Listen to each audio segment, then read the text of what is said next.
I have a favorite? Oh goodness, I can't even think. There's so many stories.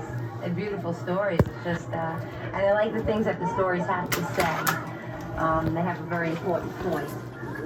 It gives them an opportunity to learn something that's meaningful, and it puts everyday situations into a format that they can understand.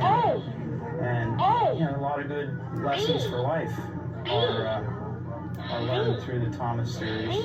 Now Harold works all day. He flies all around and up in the whole sky up there. And that's what he does because he likes doing that. And you know why? Because he likes that. Tank engines get lost in some sort of place around. Here he looks a little right and then he says, we're lost, and he flies back to them and he tells them that he's lost and he says, he's lost and then try to go out and look for him. He's a helicopter and he's a helicopter. He flies. Every summer, the island of Sodor is very busy.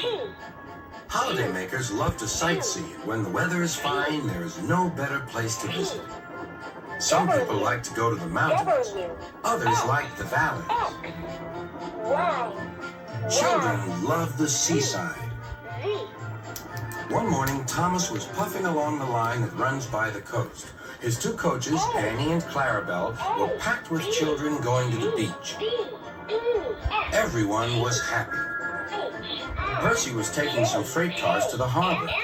Hello, Thomas. You look cheerful. I wish I could take children today instead of freight cars.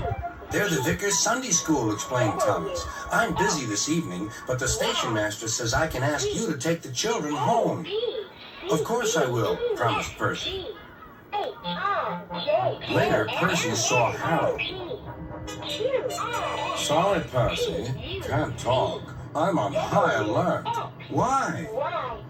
Bad weather's due. My help's always needed. Mind how you go, Percy. Huffed Percy. As long as I've got rails to run on, I can go anywhere, in any weather, anyhow. Goodbye.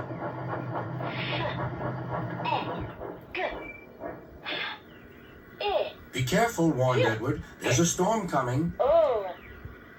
A promise is a promise, thought Percy, no matter what the weather. The children had a lovely day, but by tea time, dark clouds loomed ahead. Annie and Clarabelle were glad when Percy arrived. He was just in time. The rain streamed down Percy's boiler. Ugh, he shivered and thought of his nice dry shed.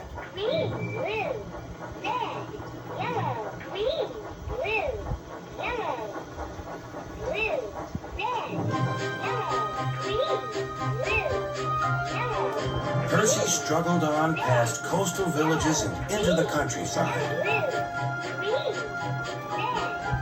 The river was rising fast. I wish I could see, I wish I could see, complained Percy as he battled against the rain. More trouble lay ahead.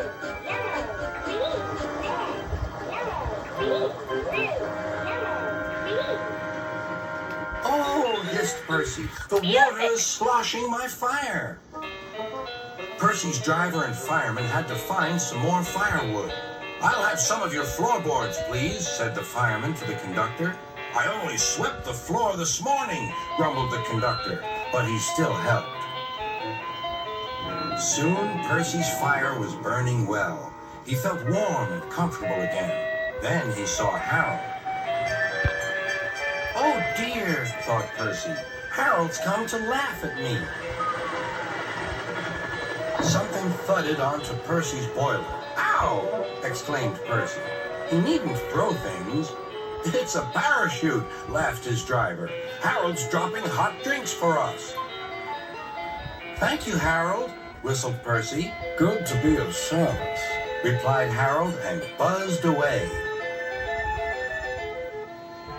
The water lapped Percy's wheels. Percy was losing steam again, but he plunged bravely on. I promised, he panted. I promised. He made one more big effort, and at last, exhausted but triumphant, he brought the train home.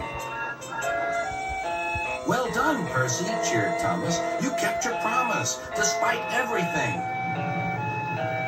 Sir Topham had arrived in Harold. First he thanked the men, then Percy. Harold told me you were a wizard. He said he can beat you at some things, but not at being a submarine. I don't know what you two get up to sometimes, but I do know that you're a really useful engine.